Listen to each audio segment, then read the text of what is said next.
Bridge city સુરતમાં મહાનગરપાલિકાની pole ખુલી ગઈ છે। શહેરમાં 125 થી પણ વધુ બ્રિજનું નિયમિત ચેકઅપ થવાના પાલિકાના દાવા વચ્ચે બટાર ફ્લાયઓવર બ્રિજ પર ગાબડું પડ્યું છે।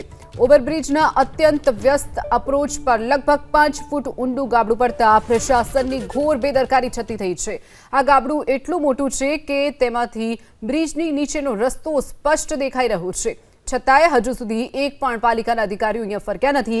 આ ગાબડાની બરાબર બાજુમાં અપ્રોચના ભાગમાં મોટી અને ગંભીર તિરાડ પણ જોવા મળી રહી છે, જે સ્પષ્ટ સંકેત આપે છે કે માળખું જોખમમાં લાગી રહ્યું છે। બટાર ફ્લાયઓવર બ્રિજ પર ગાબડું પડ્યું છે। ઓવરબ્રિજના અત્યંત વ્યસ્ત અપ્રોચ પર લગભગ 5 ફૂટ ઊંડું ગાબડું પડતા પ્રશાસનની ઘોર બેદરકારી છતી થઈ છે। આ ગાબડું એટલું મોટું છે કે તેમાંથી બ્રિજની નીચેનો રસ્તો સ્પષ્ટ દેખાઈ રહ્યો છે। છતાંય હજુ સુધી એક પણ પાલિકાના અધિકારીઓ અહીંયા ફરક્યા નથી।